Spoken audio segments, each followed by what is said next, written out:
This is breaking news. By my colleagues in government, of course, I'm joined by our town clerk, Kate Murray, our councilwoman, Laura Ryder, our receiver of taxes, Ginny Driscoll, and our aficionado of the South Shores, Councilwoman Missy Miller, who resides not too far here down at Atlantic Beach. We're here to talk about a couple of really important subjects. In the last few days alone, we have now had a record amount of bitings, and I'll call it bitings, by sharks in our region, a record 5. In the last 2 years alone, we have had a record amount of shark sightings. In 2 years at this area, the Point Lookout, Malibu, Lido Beach, Atlantic Beach area, we have had over 30 shark sightings in 2 years. That is more than 2 decades of shark sightings. And what are the factors that contribute to it? It's really a twofold factor. One, our waters are cleaner, and that is attracting what they call bait fish. These are smaller fish, and with bait fish follow the sharks. The second factor is our waters have warmed up a bit. And again, that's seeing a migration of sharks that really usually stayed south, traveling to the area. Just the other day, I think they had a school of somewhere over excess of a dozen small sharks out at the Jones Beach Fire Island area. Again, that's an indication to us that the bait fish are active in our area. They're attracting smaller sharks, and it is just inevitable that we will have some visitors to this region that are of a larger size. And today's really about just letting residents know the precautions all of us on the South Shore are taking for their safeguarding. First and foremost, many of you may remember 2 years ago we instituted the very first jet ski patrol in the South Shore. Why is that? 2 years ago we had a sighting of multiple bull sharks. And for anybody who doesn't know, a bull shark is a very aggressive shark. But what is very unique about this shark, it likes to come to the shoreline. It likes to come to the area where you can wade. Well, we have that jet skiing patrol out there. In addition to that, the fine men and women behind us we've purchased an additional jet ski, as well as another small craft, again, to go to those shallower areas and patrol them.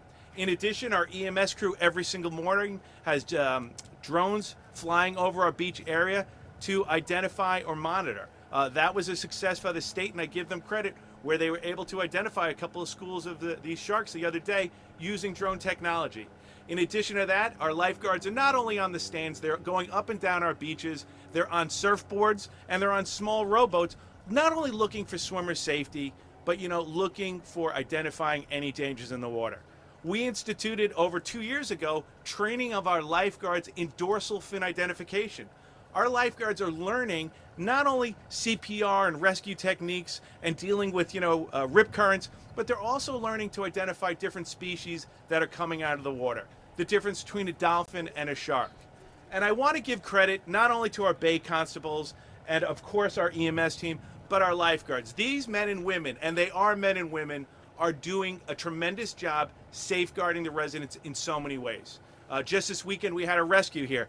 Moments ago, we had a 25-foot sailboat come against the shore right here in Malibu, and half of our team is down there right now. But when it comes to the shark instances, we want residents to know we are on heightened alert.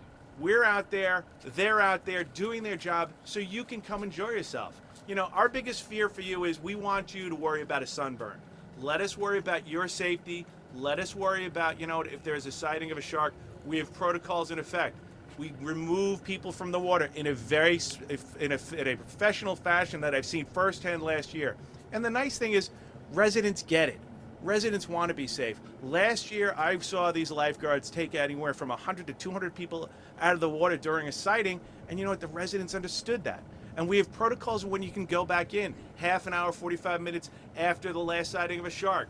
You initially can only go to knee-waist area. And again, residents are working with us. And that's what it's about today, letting residents know, yeah, we have a lot of dangers in our waterways, and we get to enjoy them. We have rip currents, our lifeguards have signage all over, and they're trained in how letting people know, let the current take you out, swim to the sides. If you're in distress, let the current take you out, and flag them, they'll let you know. But today's really about the sharks. I've received a number of emails, a number of calls. Look, with all the reporting on it, of course, residents are on heightened alert, and we want the residents to know we've invested in technology, we've invested in training, and really we've invested, I think, in smart techniques. And it's not just the town, and we should be fair with everybody. The way we are all going to prevent anybody from ever getting injured is by sharing information. And we do that. We share it with our county officials, we share it with Long Beach, who have their beaches, and we share it with the state. Because as I like to say, this isn't Star Trek, ladies and gentlemen. Sharks just don't beam in and then beam out. They come to the area, they migrate up and down the coastline. We've seen them migrate both east to west, and 2 years ago they actually migrated west to east. So they're in the area, and it's important that all these areas talk together. The state lifeguards, the state police, the county police, and as well as our town bay constables. And we want residents to know we're aware of it. We want you to be safe. We want you to enjoy yourselves. We're in a hot stretch of water, and you know what? Your concern, again, should be about swimming, getting cool, and if there's a danger, if there's any concern whatsoever, our lifeguards will do a tremendous job because they have been, and they've been doing it for a really long time. We've had a successful rate. Justine Anderson will give me the number magically from thin air. How many years, Justine? 88 years. We have never had a drowning on our beaches while lifeguards are on duty. We're very proud of that number, and it is something we're going to continue to do here in the town of Hempstead. To talk a little bit more about the safety and the water in the area, I'd like to invite Councilwoman Missy Miller. I said, you know, she's an advocate, and last year she helped implement mats going at all of our beach locations. One mat getting down to the beaches to safeguard the handicap and elderly have problems going. She's a resident of East Atlantic Beach, and I'd like to ask her to come on up. Hi, everybody. Thank you. You know, I grew up on the beaches, and what's instinctive for me isn't the same as it used to be. So even, you know, at my tender old age, I have to learn and pay attention to what the experts are telling us. So even if you're a veteran beachgoer, pay attention. Listen to the lifeguards. They are learning all of these new safety protocols. We're very lucky here at the town that we have professional lifeguards, professional EMS. They have taken such time to really research and learn how to best safeguard our residents while on the beach and while going into the water. If you see the lifeguards whistling and guiding you out of the water, there's a reason. Pay attention. Also, we have these wonderful pamphlets about what a riptide is. So important to educate yourself. Take a few minutes, educate yourself. You can save your own life if you get caught in a rip current. But if not, if you don't want to do that, listen to the lifeguards. Enjoy the beach, like the supervisor said. Worry about the sun, getting a sunburn. Worry about being, safe while you're on the beach enjoying. Thank you. You know, it's funny. You know, over the years we've had some people poo-poo and they make remarks like, "Oh, it's the ocean. There are sharks."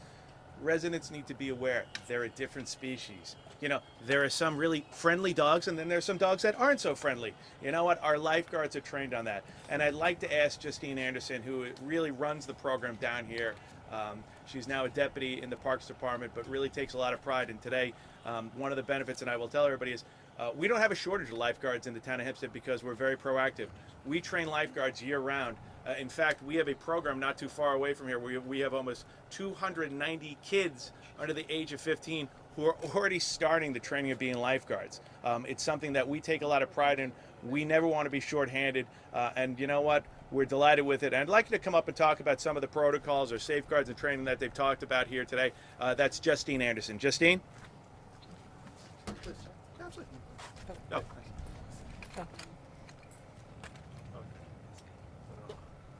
Hi.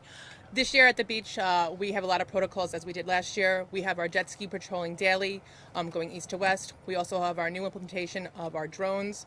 Our EMT crew comes every morning, afternoon, and midday. They come searching and see if there's any dangerous marine life out there, as well as our new 15-foot whaley boat that we've implemented. As we know, safety is our number one precaution. We're out there daily, making sure it's safe for the residents, making sure it's safe for our junior lifeguards out there, our new rookie class of 30. We really try hard, and we're here to help the residents and make sure everybody has a safe day at the beach. Thank you, Justine. Thank you very much. And again, I want to thank the men and women who are standing behind me because they do a yeoman's job. They deal with residents on a daily basis, and I think they do a great job at it. With that, I will be happy to take any questions if we have any. In addition, if any of you would like to go on the jet ski, if any of you would like to go on the smaller boat, or go on the, you laughing, if you'd like to go on the lifeboard, you know what? It's a really great demonstration to see exactly what these men and women are doing. As I said, you know, it's not just about watching a swimmer. As I said, we just had a sailboat hit the shores in Malibu because of, the overcast conditions. These men and women do a great job, and we'd love you to really get a demonstration to see what it is. It's not just sitting in the sun and getting a suntan. It's a lot of responsibility these people are undertaking. It's a lot of training they take, and we respect them. And if you want to participate in it, I know they would be delighted to get you out there with them and enjoy a day as a lifeguard here in the town of Hempstead. Do I have any questions? Okay. Well, listen, Justine, how many people can fit in a jet ski? Oh, listen, we're looking for volunteers. We'll have you out there. But really, again, we want to thank you all for covering this. This is really important. People are a little uneasy with all of these reports in the paper. You're reading it every single day now. We do get the text, and we just want residents to know we're out there. We're out there in force. We're looking out for your safety. They do a great job. Enjoy yourselves. But if you see something, don't ever be afraid of saying something and identifying it to the lifeguards, because you know what? That's the most important thing. Thank you all very, very much, and thank you to our team behind us for the great job you're doing.